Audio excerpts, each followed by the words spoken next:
When we talk about frugal habits, we usually mean things that happen on default. You don't question them, they come to you naturally because they are already habits, right? Even though these tips that I'm going to talk about today may seem sometimes extreme, just remember the fact that when really taken up, they come to you naturally. You don't suffer, you don't struggle, they become habits. And they really can change your financial situation and make you richer. My country has a Soviet past, which means that my family has a long history of scarcity and having to be very, very frugal in order to survive. So let's finally dive in. The first habit that I had when times were tough and that I sometimes apply myself when I'm on a budget, which is do not travel. And here I talk about two categories of traveling. Traveling within your town, doing chores, going grocery shopping, and within the world. So let's talk about some US statistics. It says that transportation is the second biggest expense in the average US family. And I think that if some category takes up a lot of expenses from your budget, from your wallet, it needs consideration.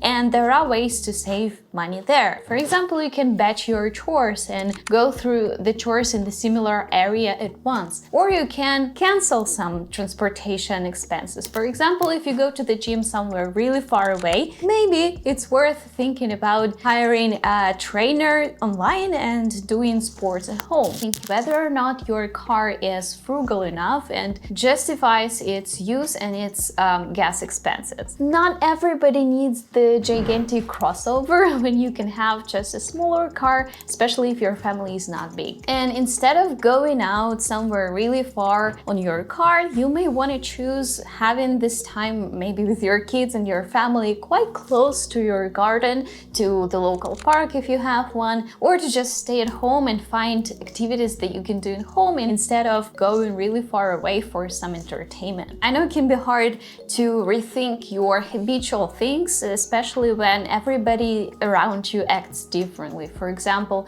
my mom has a car, her husband has a car, my sister has a car. Even though everybody around you has something, you don't have to have this too. And this is why we do not have a car. We use public transportation. So not being afraid to go against the habitual things can be smart for your wallet. And the second type of traveling I want to talk is in different countries. When you travel to long distances, and for some, it's the essential part of their lives. This is something that brings you joy. But like, look at the expenses that traveling takes. Staying somewhere can cost like $50 to $500 a night, which can you imagine how much it can be if you travel several times a year? Also, transportation on a plane costs a lot, and then when you travel, you go out more. I remember that for some period in my childhood, we did not travel at all. It saved us a lot, and we were able to live normally even though we did not travel. It can be difficult, especially if you plan traveling many times a year, but if you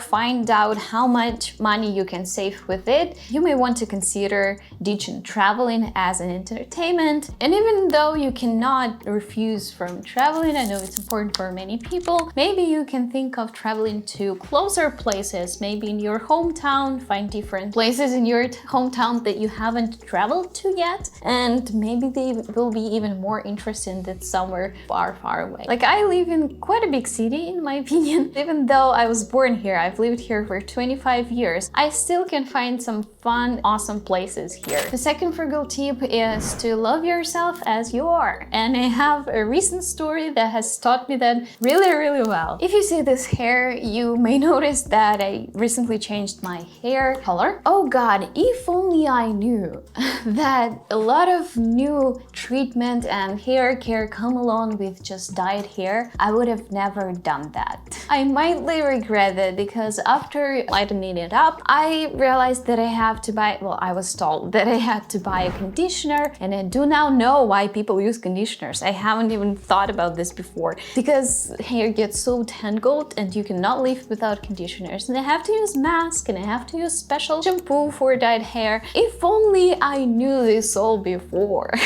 I did this for free. I got connections, so otherwise I would never do that. But you can just be with your natural hair, natural nails, natural skin, and be absolutely beautiful. If you, for example, go to have your nails done, this can cost, I don't know, $50, $100 a session. And if you go there every month, it's like $1,200 a year, which is a lot. If you buy body balms and shower gels and some fancy lotions, they also are not necessary. If we think about it twice, it is not necessary. The same thing goes to clothes. Basically, I do not need to buy clothes. If you need to be really frugal, you can set not buying clothes as default. I've had this for several years and I've never regretted it. I've never felt like I'm dying and need to buy new clothes. Unless you go outside naked, you do not need to buy clothes at all, like at all. So to sum it up, ditching some beauty procedures, cosmetics, makeup, clothes, these are all not necessary purchases that can be actually avoided quite easily as soon as you take it up as a habit. Tip number 3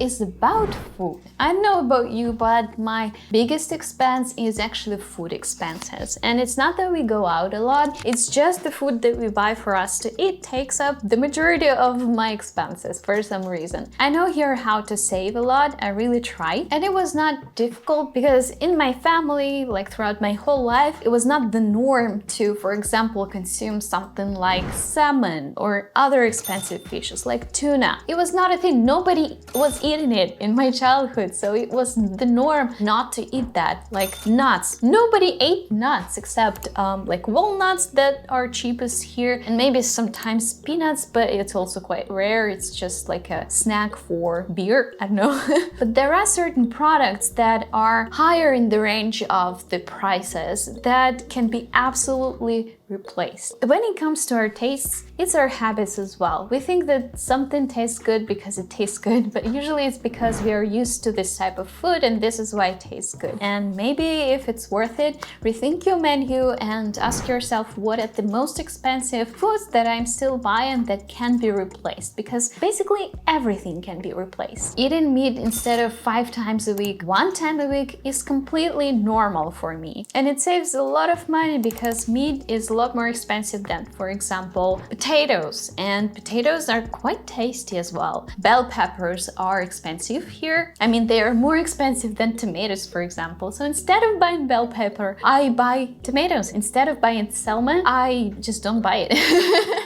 Pineapples, they obviously do not grow here, so we don't eat them. What else? Like mangoes, avocados, and many other things that can be absolutely replaced or simply ditched from your diet that can save you thousands and thousands. Also, the thing that we've done recently is we stopped buying candies for home, or actually any sweets for home, and it helps us a lot to eat healthier, to not snack with candies, and to also save money, because if you don't buy something, you save 100% of it. So even though we want to be frugal without actually reducing any consumption in our lives, it's simply impossible. Unless you don't buy things, you still spend money. It's easier said than done, but no matter how much we don't like to actually act on being frugal, to buy less, to spend less, we still need to do that if you want to save more money. So not spending on something that you don't need saves you 100% of its price. And I think it's amazing. And if you think about it this way,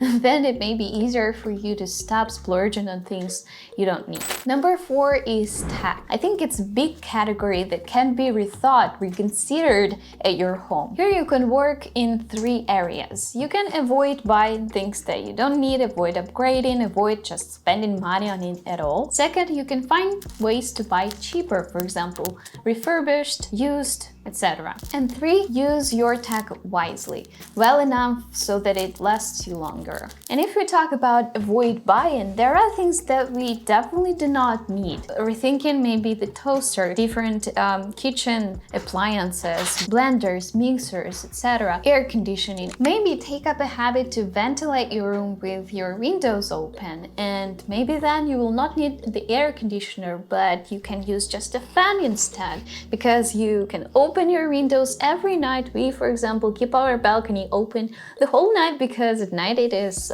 colder and we can cool down our apartment like this.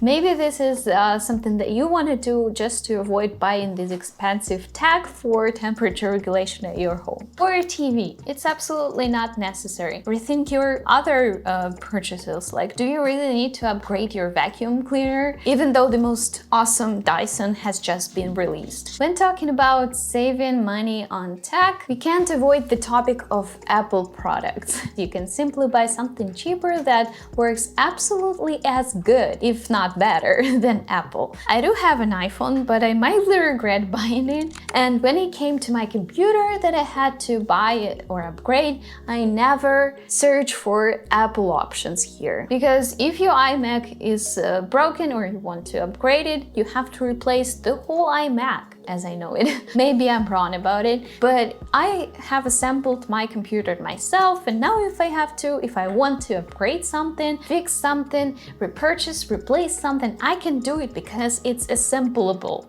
So just avoiding this major hustle about Apple products and maybe look for something of other brands can be also a good option. As to buying things cheaper, you of course can buy things secondhand. You can ask for your family if they are selling something that you need. You can go to your social media, go to eBay, Facebook Marketplace, Craigslist, and try to find a cheaper option. And number 3 is using wisely. I remember one family member of my husband, when he saw that 2 lamps in one room are lit up, or when he sees that the light is turned on in the room and nobody is in the room, he says, here's our bread burning.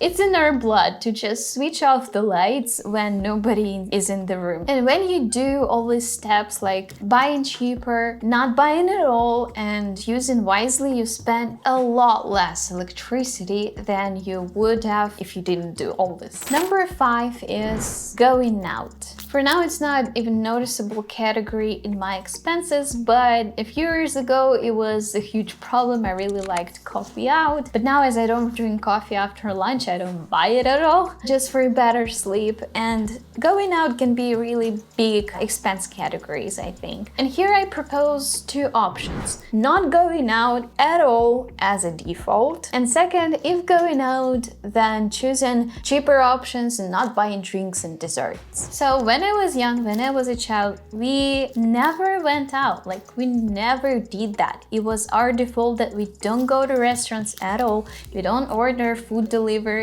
at all. Now life is different completely, but the fact that it saved us hundreds of thousands of dollars, maybe not that much, but thousands of dollars for sure, is inarguable. As for right now, we now go out only when we celebrate something, for example, some subscriber milestone in my YouTube channel, or when we got a new job, or when we have birthdays, holidays. These are the moments when we go out. All the rest of the time we make our food at home, or if we really want to go out, we choose a street food option, which is a lot cheaper because the place doesn't have to rent the whole area for you to sit there. We just grab the food and go home, or eat in the park. And it's cheaper option than going to a restaurant. Or if we, let's say, go to a restaurant, we don't buy drinks and we don't buy desserts, only the main meal, and 1 meal for 1 person.